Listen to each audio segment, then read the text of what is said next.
name's Tim Sandle, and I'm going to be interviewing Patrick Nieuwenhuizen, who works for a company called Pharmig, and he's a Pharmig committee member and an incredibly experienced microbiologist. So let's go and talk to Patrick. Hi, Patrick. Hi, Tim. So thanks very much for agreeing for this interview.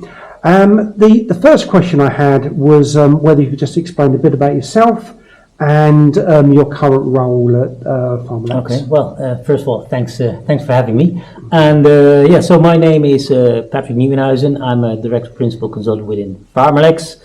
Been in the industry for around 30 years. The last 5 years with Pharmig, of course, but before that worked in different quality control, quality assurance related roles. My background is pharmaceutical microbiology, and as such I've worked in numerous types of industries, biotech, sterile fill finish, cell and gene therapy.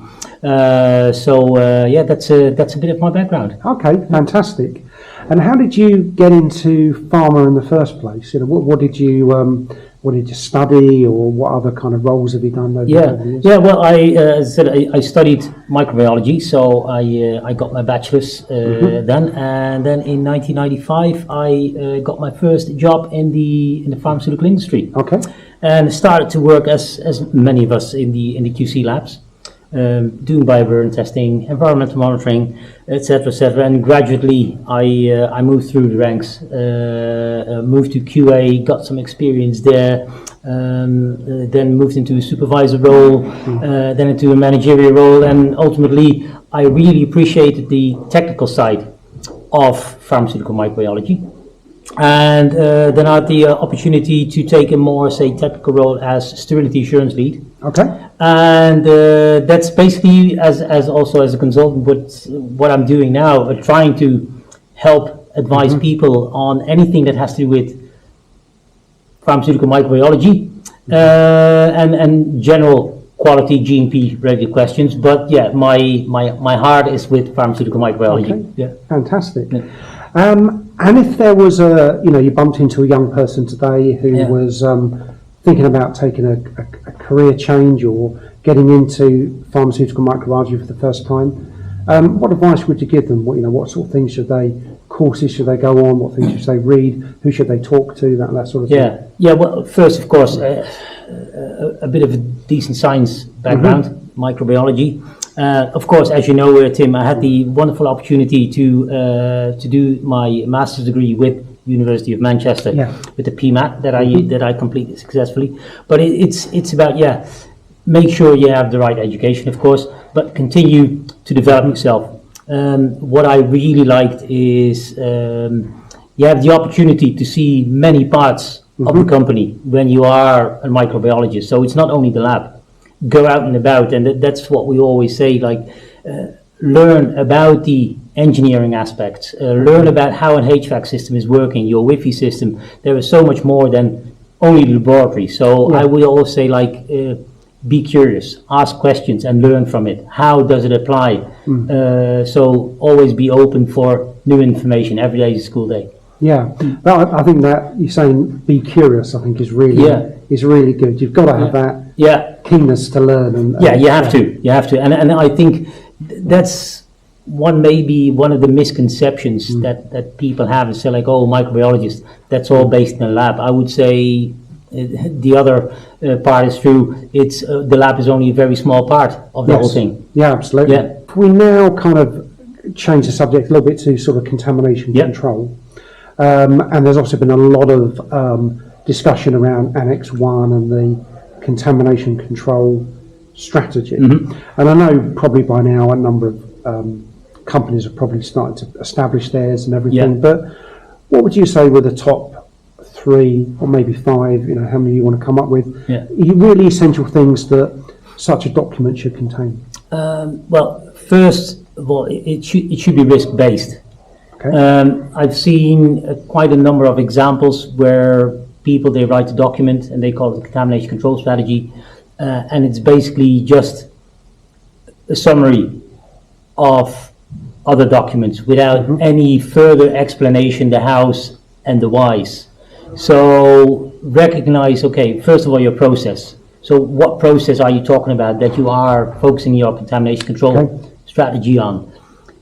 From that process, and it really starts from the very start of the raw materials you use, your process itself, the design of your facility, all these different aspects. Identify where your potential risks are, and how do you control these? Because that's, of course, where a contamination control strategy is about. Yes. Contamination control. Absolutely. So, and for that, you need to know what risks are there for contamination. Yes. And so you might discover then we are on a very right path and we have lots or loads of things in place. But you also might discover that, oh, wait a minute, we thought we had this well under control, but we have some room for improvement, some gaps. Yes. And that allows you, if you, to my opinion, use your contamination control strategy in a really helpful way, that it's not bad to identify the gaps because it allows you to put mitigations in place and prevent things from becoming worse or being non-compliant. Yeah, absolutely. So for me, it's like, it should contain a summary of your process, how you control at a reasonably high level, how you control your process from start till end with pointers to more detailed other risk assessment, validation documents, etc., etc. And if you have any gaps that you say like, okay, and this is how we're going to mitigate it. Because as we know, contamination controls, they should be living documents. Yes, absolutely. And one of the pitfalls that we see, they have a wonderful contamination control strategy with a company, and then it's shelved in doc control. Absolutely, yeah. Inspector comes in, or your global, your corporate QA, and they say, like, can I see your contamination control strategy? Yeah. They dust it off and they say, like, oh, we did this 3 years ago. Yes, yeah, and nothing. And by keeping it alive, a living document, it's like, okay, what are your learnings from when you look back at your EM data, at your change controls, at your deviations, whatever, throughout a period, if that's a year, or if you have the unfortunate situation that you say you have a sterility test failure. What didn't we cover in our contamination control strategy that it allowed to happen? So that's how you keep it basically a living document. Yeah, absolutely. It's those learning points. Yeah, absolutely. And I think also some people develop the strategy without having a plan on how they're going to remediate things. Exactly. Which is again, absolutely. Yeah. Okay. Obviously, you visit lots and lots of different places through your sort of your work and everything. What are the kind of major errors or mistakes that you've seen in contamination control strategies that are worth sort of sharing? One of the examples that I've come across a few times, it's they say like, we have a contamination control strategy, and then they come up with a certain risk, and then they say like, the mitigation plan is do risk assessment. So they don't action it. Yes. Or they, and that's of course the delicate balance. It's either too high level. So what am I reading? I don't understand. Or it's too detailed that they got lost in basically repeating what they already have, and there is either too much substance or too less detail, and that's, I think, the pitfall. For me. It should be like, okay, you start with your risk assessment to identify what are my risks and how am I controlling these, but make sure that you write it in a certain way that people who are not familiar with your process can basically have a reasonable understanding of like, okay, this is your process, this is how you are controlling it. It should read like a story. So if you're walking in and you're inspecting a company, that you get a decent understanding of, okay, how is this company operating, and what do they have in place to control and mitigate the risk of contamination? Yeah, no, that's good advice, and I think that point about risk assessment is, and one of the things from the conference today is that to avoid risk assessing bad practices. If the regulations are telling you to do something. Then, that's a great example. Absolutely. I always say like sometimes they're using risk assessment like you use a sat nav. I put in my endpoint and I just try to find my way around it, how to get there, rather than doing a genuine risk assessment. Say, okay, what is the risk of contaminating my final product, and say, okay, what controls do I really have in place? And be open about it. If you are missing something or you have gaps or weaknesses. It's always better to be open than for a regulator to find it. Because then as well, of course, then you can action it. Make sure, of course, that it's part of your CAPA system, because then you really can see, like, we acknowledge it, but we also addressing it. So that's how we have mitigated the risk. So absolutely, that's really good. Yeah. Now, at the beginning of Annex 1, it kind of infers that parts of the annex can be applied to other activities. So one of the questions that's come up before is there any merit in applying the contamination control strategy to, say, a non-sterile facility? Oh, yeah, absolutely. And it's a great question. And I know Pharmig Europe is coming, and one of the topics will be contamination control strategies for non-steriles. And in fact, we had a great presentation today by Jonathan from GSK, basically outlining how you can use a contamination control strategy to the benefit also for non-steriles. Because I always say, if you are manufacturing any medicinal product, doesn't matter if it's an oral dose tablet, if it's an ointment, there is always some level of microbial control required. Yeah. So why shouldn't you put in the effort then to recognize, like, okay, we want to prevent there is going to occur E. coli in my oral dose tablet. Yeah. Of course, you're not going to write down how you prevent Micrococcus luteus in my clean room, but you focus like, okay, if E. coli is important to you, how are you going to prevent or control that there's E. coli contamination in your non-sterile product? Yeah. So I think it's very relevant. Yeah. Okay, now that's really good advice. So we've seen, and one of the things that Pharmig Committee have been discussing is that the USP are proposing a contamination control strategy chapter, and also there's a few other bits out there. There's the European Biocontamination Control Strategy document, the 17141.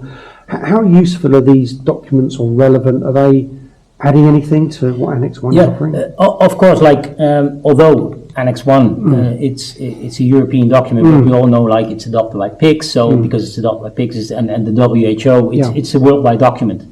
So you have to comply with different regulations. So if you are, like many other companies, are an international company that has to comply with different regulatory bodies or the regulations around that, so there might be a huge amount of overlap in the guidance that they provide, but all these different documents, guidance documents, they come up with their own little nuggets of different information. So I would always say, like, if you try to be as compliant as possible, take whatever that might not be relevant or not be specifically mentioned in the Annex 1, but is available in one of the FDA or the USP documents, by all means, like, use it to your benefit. Because, as you know, none of these documents, they can be completely exhaustive. No, and that's why I always say, like, be aware of what's out there and use it to your benefit, what's applicable to you. That makes sound sense. So I think you kind of touched on this in one of the earlier answers, but when you said about the contamination control strategy being like this living document. But how often do you think a company should revise it? Is it just in reaction to events, or are there other kind of things that might trigger a review? Of course, events. It's very valid. Say, if you have a sterility test failure, media fill failure, you have to revisit your contamination control strategy. Why did it happen? Why did it happen? What did we miss? And from your investigation that you are doing, say, why did it cause? Like, how have we captured that? So you might need to introduce and update your contamination control strategy. So that's the reactive way. But in a proactive way, even though that it looks like everything was fine, but you might go for a facility upgrade. So as part of your change control procedure, say you want to introduce or upgrade your filling line and retrofit it from the existing filling line to wraps or even to an isolator. That's a huge positive impact on your contamination control strategy. Absolutely, less rigorous, look at your data trends. Everything might be okay, and the level of excursions are very low, of course, but there might be indicators that you start to slip. So I would, and that's what when we ask regulators, like, okay, what is periodic review? They expect it, say, if nothing happens, that you revisit it once per year. Yeah. And you that might makes come to the sense. conclusion like, everything is still fine, but document it. Rather than say, I did my contamination control strategy in 2023, Yeah. now it's 2025. Yes, we have review, but you haven't written it down. Yeah, is that evidence? At least to show that it's It is, active, yeah. So take different factors into account. It doesn't need to have to be a disaster to happen to revisit your contamination control strategy. It's the whole sum of potential changes altogether. Okay. Yeah. No, that's really useful, yeah. I mean, you also mentioned risk assessment and the dangers of doing bad risk assessments, but how can risk assessment sort of be embedded and enhance the contamination control strategy? And are there any particular risk tools that are especially useful? Yeah, what I'm used to or have developed with a colleague of mine in the past, and this was even before Annex 1, we started to develop a certain FMEA tool. It's pretty straightforward, but that you start mapping out your process end to end. And that's dividing, you divide that up in basically the different units, steps of your process, and you identify what can go wrong, Yes. and what's the impact, of course, and what its controls are in place. So what I always like to see is, okay, what are your engineering controls? Yes. Because that's, of course, if you can do it like that, that's the best way. What are my procedural controls, my qualification controls, and then, of course, what's my detection? So Yes. if it happens, am I able to detect it? And that's how we develop that with scoring criteria. But of course, like there is no silver bullet. No, not Doing at it all. right. There are different risk assessment tools. You can use a combination of. Some say like let's do some kind of a HACCP tool. Yes. So many different applications, but the important thing is like know what you're doing and know how to use the right tool. And don't go into a rabbit hole and focus on contamination control. Okay, and what are you focusing on? Is it only microbial control? Is it also microbial byproducts? Do you want to focus on particles, etc., etc.? And then from that risk assessment, you start developing your contamination control strategy. Okay, no, that's really sound advice. Thank you. So just a couple of closing questions. The first one is obviously we're here on behalf of Pharmig. So I wonder if you could just say when you joined the committee and what your kind of key role on the committee is and some of the things you've been involved with. Well, I moved to Ireland in 2011, and that year I think, or it was in 2012, my first meeting with Pharmig, my first experience that I visited. So, and then I got the opportunity to do presentations for Pharmig, and I gradually, got to know the people and was asked more frequently. And then I think it's about 2 years ago I became a Pharmig committee member. So now I'm trying to help out organizing the meetings like we had today. Doing webinars, writing articles, etc. It's genuinely trying to help and giving advice to people, but also equally important for me, learning from them. Yes, because it's never ending, is it? It's never ending, and I think within the committee, it's such a broad committee. Like nobody knows everything. Absolutely. But there are a lot of people who have. I would say within the committee, if there is a microbiological related question that couldn't be answered by one of the committee members, it hasn't been answered. No, it hasn't been answered. So for the last 2 years, committee member, really enjoying it, and so I hope to continue this for a good while. Brilliant. And you mentioned Pharmig Europe. Yes. Could you just let viewers know when it's happening and where it's happening, and if you want to sign up, how you can sign up? So Pharmig Europe is coming finally.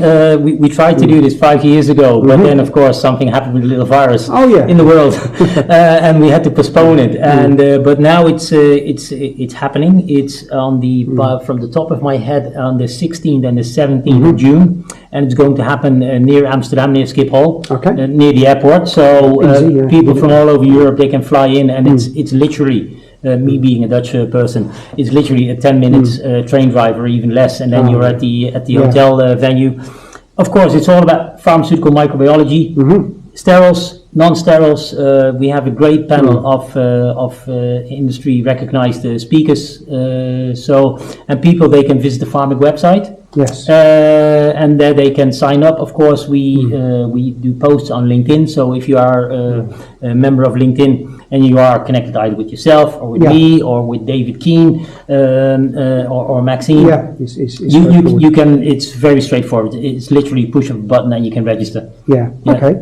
Brilliant. Everyone's just be signing up. Yeah. And then just finally, for those people who are watching who are not Pharmig members, what would you say the benefits of Pharmig are, and why, if you're involved in any aspect of pharmaceutical microbiology, you should be signing up? Well, because it's of people that are all like-minded. It's pharmaceutical microbiology, and as I said, with the committee members, there is such a broad level of experience, and you have direct access to that. There are a good number of publications. It's very affordable. You're not paying hundreds and hundreds of euro for a position paper or a nice booklet, so you have direct access to that. There is a website with a huge amount of information.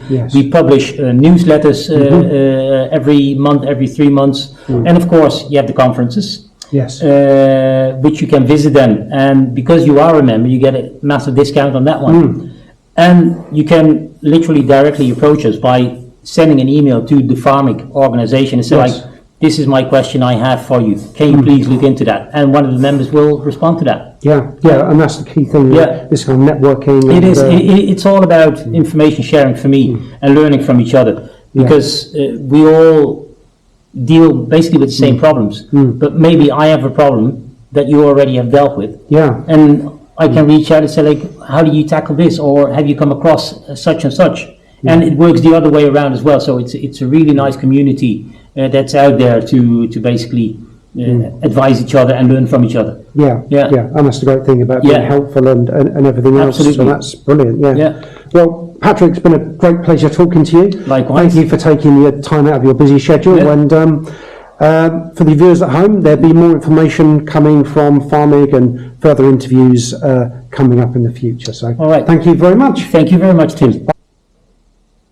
So that was Patrick Nieuwenhuizen, and that was a really in-depth and informative interview looking at aspects of the contamination control strategy. And we'll be back with you with another video quite soon.